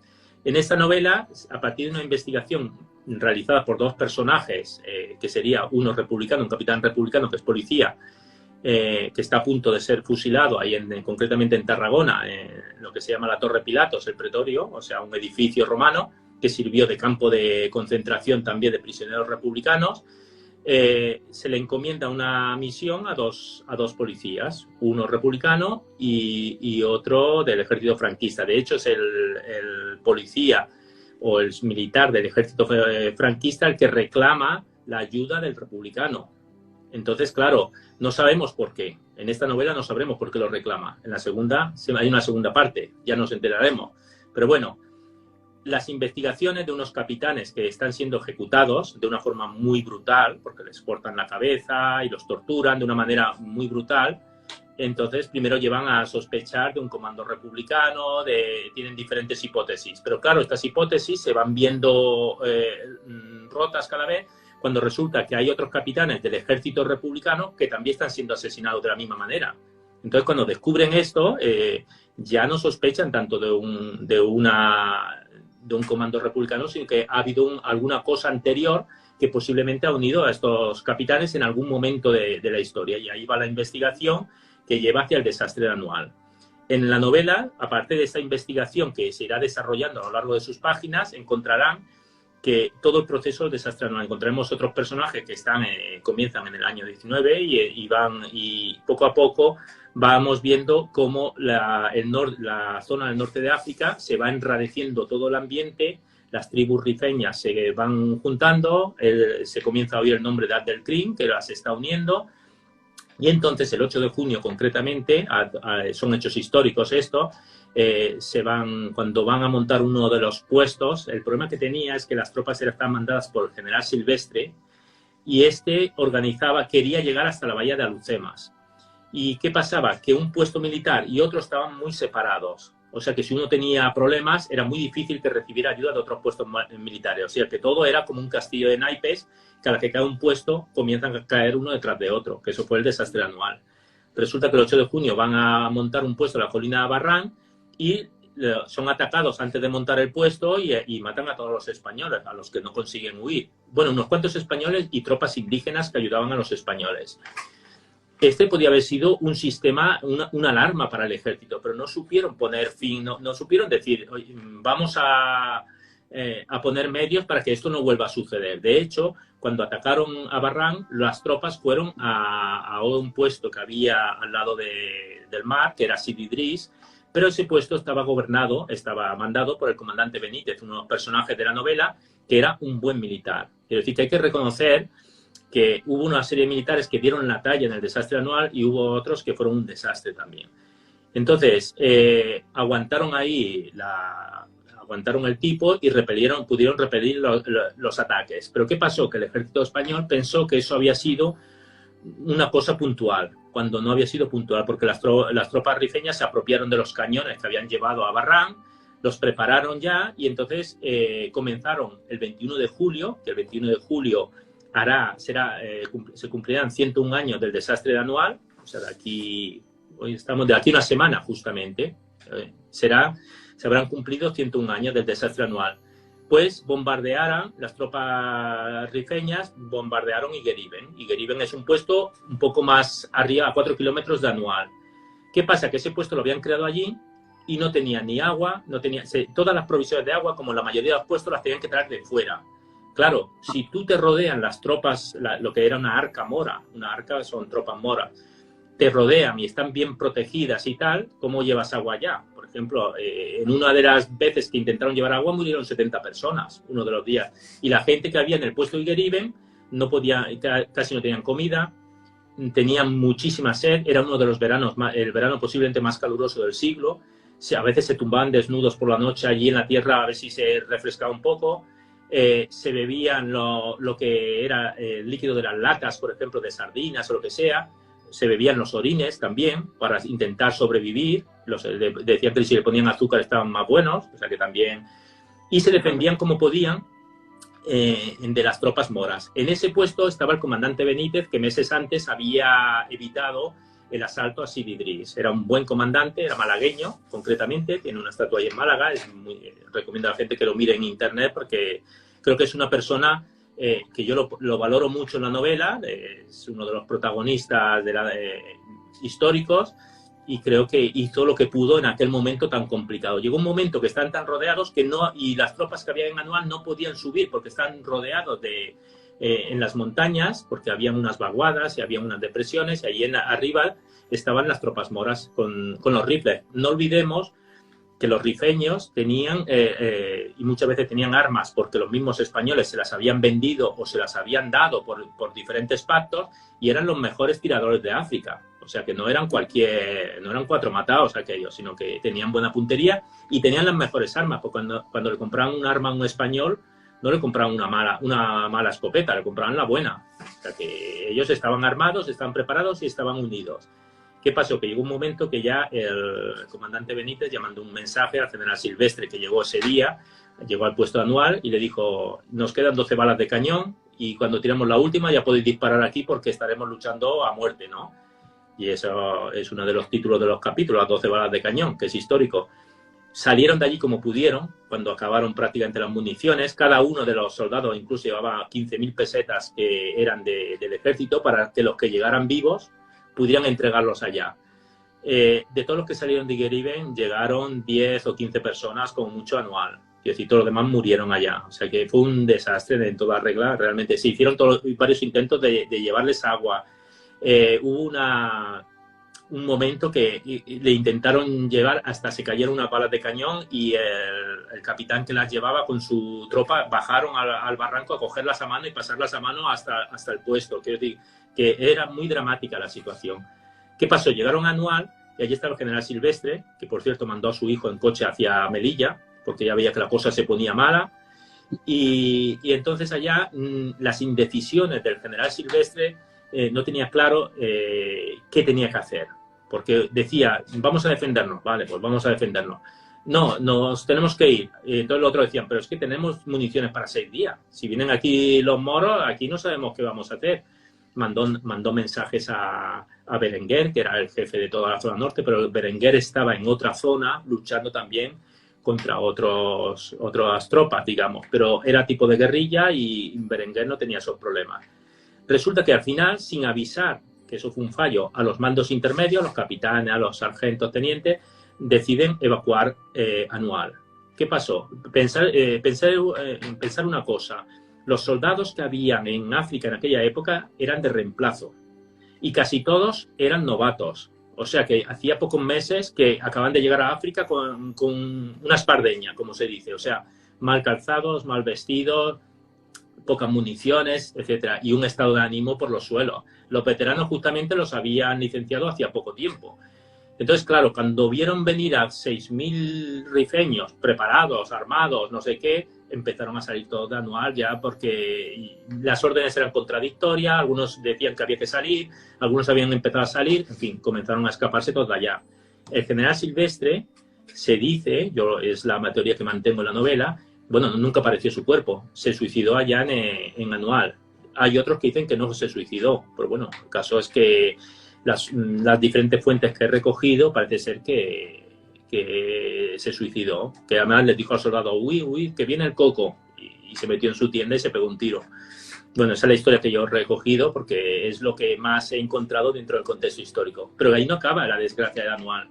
Cuando todos estos soldados, la mayoría, marchan huyendo, claro, están a 100 y pico kilómetros de Melilla.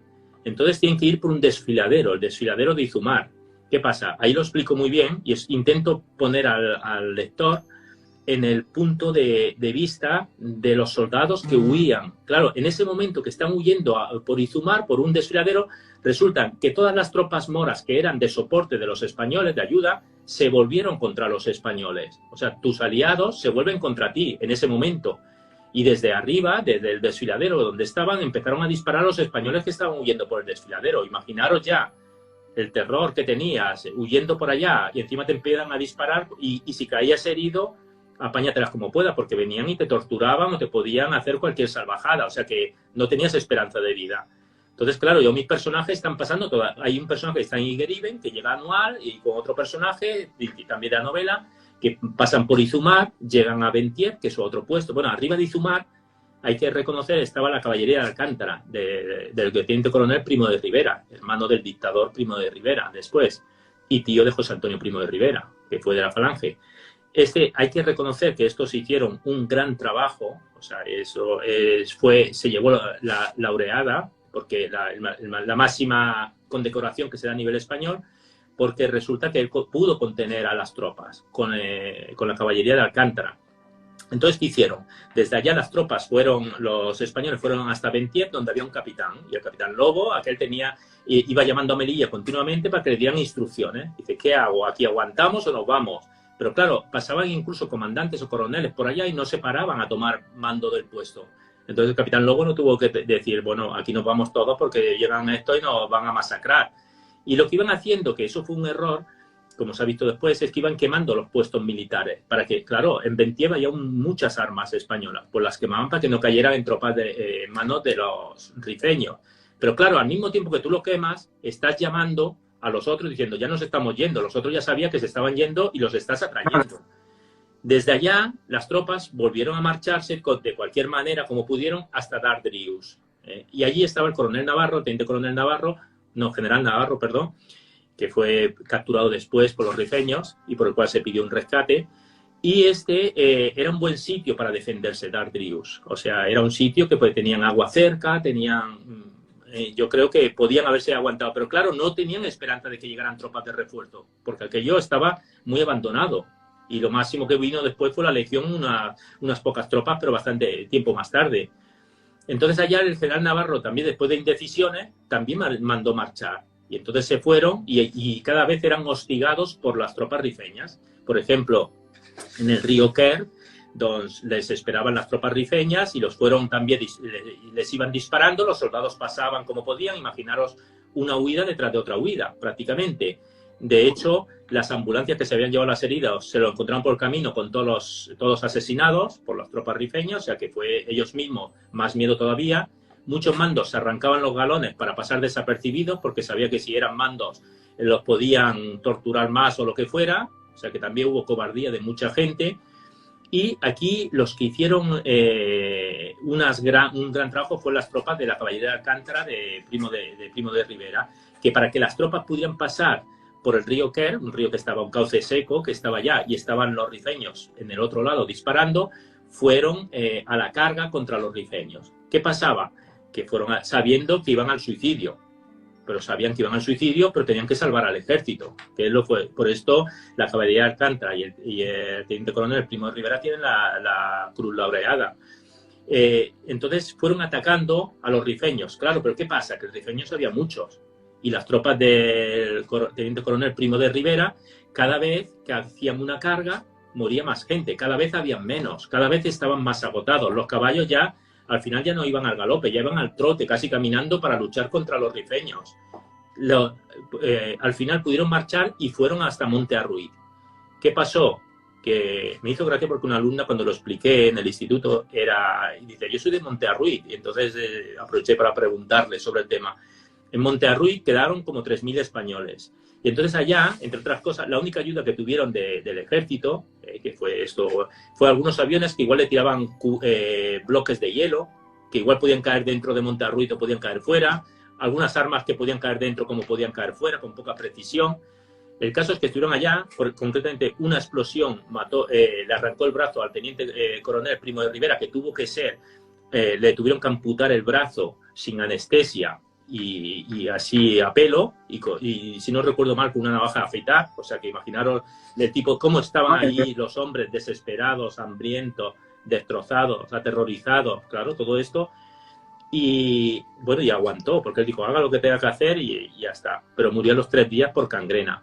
Finalmente el ejército se rindió, pero ¿qué pasó? Que allá pactaron una paz con los rifeños, pero luego los rifeños apartaron a los mandos militares, con los cuales después pidieron un rescate, y a los otros no cumplieron lo pactado, y cuando salieron desarmados los mataron a casi todos prácticamente. O sea que fue, por eso en el desastre anual murieron unas 10.000 personas. Después del desastre vino la Legión, y entonces la Legión tuvo el trabajo, que aquí vienen los militares africanistas, de recuperar el terreno. Claro, cada vez que llegaban a un sitio, veían las salvajadas que habían hecho los rifeños, pues ellos también hicieron barbaridades. Por ejemplo, se utilizaron armas químicas contra los rifeños cuando estaba prohibido por la Convención de Ginebra. En fin, se hicieron cosas. Después de esto, con el tiempo, se hizo un estudio de qué había pasado, y el estudio se le encargó al tío de Pablo Picasso, y el informe se llama, al coronel Picasso, se llama Informe Picasso. El coronel Picasso fue investigando todo lo que había pasado en cada sitio, y al final llegó a unas conclusiones de que el desastre del cual murieron unas 10.000 soldados españoles, el máximo responsable eran los mandos militares y el rey. ¿Qué pasó? Que esto generó una gran polémica, estamos hablando ahora ya del año 1923, y cuando se quería llevar el informe Picasso a Cortes, el hermano del teniente coronel Primo de Rivera, el general Miguel Primo de Rivera, dio un golpe de Estado para que, no, entre otras cosas, para que no se presentara ese informe a las Cortes. O sea, que tuvo una consecuencia el desastre anual en que tuvimos una dictadura después, aquí en España, durante varios años. Después, curiosamente, de Primo de Rivera, durante unos meses estuvo como dictador Berenguer, que fue el que estaba al mando de las tropas de África, concretamente. Y posteriormente ya vendría la República, en el año 31. Tuvo las consecuencias del desastre anual de crear las condiciones para un golpe de Estado, porque veían peligrar todo su estatus, los militares, el honor, no sé, una serie de circunstancias. Y después todos esos militares, por eso digo que tuvo influencia en la guerra civil, todos esos militares que participaron en la guerra de África, los militares africanistas que fueron conocidos, fueron la mayoría los que provocaron el golpe de Estado del 36, que acabó que comenzó la guerra civil, porque la guerra civil, no olvidemos, fue un golpe de Estado fallido. Y entonces, claro, como fracasó el golpe de Estado, tuvimos una guerra que duró 3 años. Y esa guerra no hubiera tenido el mismo resultado, entre otras cosas, probablemente, si estos militares, si no hubiera pasado el desastre anual. ¿Por qué? Porque tenían una preparación que les había dado la guerra de África. Eran un ejército muy preparado, la verdad. Eran la Legión y otras tropas regulares. Por ejemplo, cuando en el año 34, que también hablo de los hechos del 34 aquí, o sea, como ves, es muy compleja la novela. Las tropas de Franco entraron en Asturias, porque los mineros, sabes que en el 34 hubo un intento a partir de que dos políticos de derechas entraban en el gobierno, hubo un intento de dar la vuelta a los hechos, de revolucionario, que tuvo lugar en Madrid. En Madrid prácticamente no pasó nada, aunque fue el epicentro en principio. En Barcelona, en Cataluña, se declaró el Estat catalá, y entonces el gobierno fue cogido prisionero y fue enviado al puerto de Santa María, al barco Uruguay, concretamente al barco prisión. Y en Asturias sí que hubo una revolución, los mineros con dinamita, etcétera, intentando dar un cambio revolucionario a lo que ellos querían de la República, y las tropas franquistas entraron en Asturias y arrasaron con todo. Trataban era una revolución, es verdad, pero los trataban prácticamente como habían ido a la guerra de África, como si fuera, bueno, incluso asesinaron a la gente que estaba en los hospitales, etcétera, y luego quemaban los cuerpos también. Bueno, en fin, no sé si de los hechos de Asturias se ha hablado mucho o se ha dado a conocer, pero realmente, evidentemente que la República tenía que, desde su punto de vista, tenía que poner fin a aquello, pero supongo que había maneras, y la manera que lo hicieron fue bastante brutal. O sea que todo esto, ya ves tú, que todo está ligado un poco. No, a ver, es que tal y como yo estaba viendo una película, tal y como me la has estado contando, era como una película. He flipado en colores. Luis, tenemos que cerrar la entrevista aquí, pero evidentemente no puedo evitar darte las gracias infinitas por haber estado aquí, por habernos enseñado tanto, por tu conocimiento, por cómo disfrutas tus historias y cómo las cuentas. Por supuesto, desearte los mayores éxitos, que tengas y que vendas todos los libros que sea posible. Yo me tendré que hacer con ellos porque a mí me has convencido absolutamente de lo que ya todo te lo lo que me has enviaré. contado. Ahora después me envías la dirección, ya te lo envío yo, dedicado. No, No, porque porque tú haces, a ver, Óscar, tú también haces un muy buen trabajo. Yo te voy siguiendo, voy viendo, a ver, a veces no, en directo no puedo, pero te lo voy viendo en el YouTube. Y la verdad es que es muy positivo lo que haces para los escritores. Lo expones en la palestra y podemos expresar, no solo hablar del libro, sino expresar las opiniones, el contexto. Y esto, la verdad, es muy de agradecer. La verdad es una plataforma muy, muy interesante y te felicito porque, bueno, vi hace poco la de Rodrigo Costoya y suscribo totalmente las palabras que dijo de que, claro, ahí están los escritores, evidentemente, están los lectores, pero las personas como tú o como otros grupos que hay también de lectores, etcétera, ayudan mucho, sobre todo a los que no somos escritores tan reconocidos o no estamos en una gran editorial, etcétera. Entonces eso es muy de agradecer también. la verdad. Hombre, era mi objetivo cuando creé esta sección en el canal. No sabía lo que iba a durar ni cuánto iba a prolongarse. Lo que sí que es cierto que, mira, al final, poquito a poco, resulta que ya tengo cerrado el año entero de entrevistas y eso, que solo hago una entrevista a la semana por temas familiares y de trabajo. Pero sí que es cierto que a la hora de estar, digamos, aparcando un poquito el tema de la escritura por el tema del tiempo, yo de alguna manera u otra tengo que estar ligado a la literatura y qué mejor manera de hacerlo, por lo menos para mí, que conocer a autores nuevos, que la gente los conozca, porque nació por eso, al estar en tantos grupos de Facebook en el que hay una mezcla tan grande entre lectores y escritores y ver cómo todos están deseando vender sus novelas y tal, dije, pues voy a crear unas entrevistas para que la gente ponga cara a esos autores que están detrás de una foto de perfil y que sepan cómo son, tanto por dentro como por fuera, y que se expresen, porque en realidad estas entrevistas yo lo que busco es que os sintáis como en casa. Tú para mí, creo que te has sentido como si estuvieras en una de tus casas, y yo lo he disfrutado muchísimo. No puedo más que agradecerte el tiempo que nos has regalado, porque, como se suele decir, el tiempo es un tesoro. Y bueno, antes de despedirnos y antes de que se despida Luis, por supuesto, dar las gracias a todas las personas que han estado en directo durante esta entrevista, a todos los que vayan a estar en su momento en YouTube, que por temas de tiempos personales es normal que no hayan podido estar en directo, pero bueno, tenéis después esa posibilidad para verlo en YouTube, entramos o como queráis, mientras, como suelo decir yo, mientras estás fregando, estás haciendo cosas, nos estás escuchando. Puedo escuchar. Y sobre todo tener la vida en esta entrevista, porque todo lo que ha contado Luis es muy, muy bonito, muy importante y muy didáctico, que es lo imprescindible.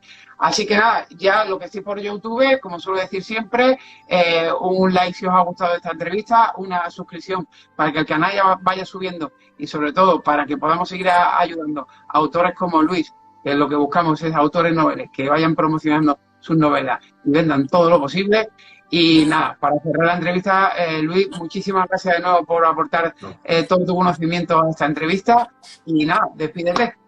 Bueno, pues yo quiero agradecerte a ti la oportunidad que me has dado y quiero agradecer a toda la gente que ha tenido también mucha paciencia conmigo, la familia también, porque son muchos años metido, inmerso todavía en esta época histórica y que cuando te das cuenta de lo importante y lo que significa hoy en día, que ya no quiero seguir con el tema, que me enrollaría demasiado, pues dar las gracias y animar a la gente a que, sobre todo que lean, que es muy instructivo y realmente es muy agradable.